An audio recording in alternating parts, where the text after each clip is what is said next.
Your mind is an amazing machine, doing far more than you can imagine.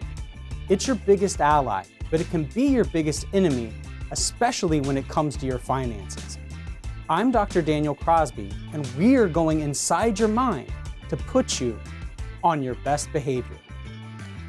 Suppose I ask you what you'll be doing in 5 minutes. Odds are you'd be able to answer that question with a high degree of certainty. After all, it will probably look a bit like what you're doing right now, watching this fantastic video. Now let's move the goalpost back a bit and imagine that I ask you what you'll be doing 5 weeks from now. Now what about 5 months, 5 years, or even 50 years from now? The task is damn near impossible, right?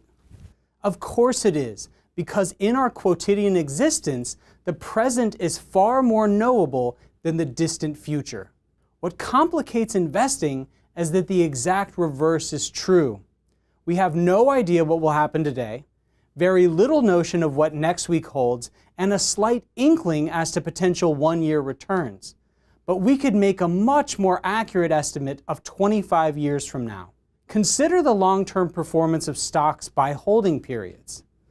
Over short periods of time, returns are nearly unknowable. Over a single year, the range of returns is very wide. But over 25 years, the future becomes far more certain as the range of returns narrows. The range of returns is not so scary over the long term, which suggests that stocks ought to be held for the long term. For people, this requires a fundamental rethinking of reality, something that seems not to be happening. As statistician extraordinaire Nate Silver says in The Signal and the Noise,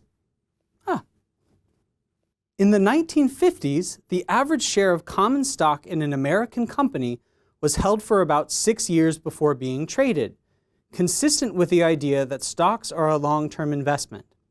By the 2000s, the velocity of trading had increased roughly 12-fold. Instead of being held for 6 years, the same share of stock was traded after just 6 months. The trend shows few signs of abating. Stock market volumes have been doubling once every 4 or 5 years. Intuition tells us that now is more knowable than tomorrow, but Wall Street Bizarro World says otherwise.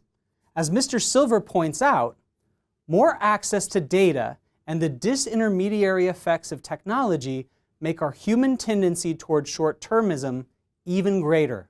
This presents an opportunity for those who can deny this tendency. The growing impatience of the masses only serves to benefit the savvy investor.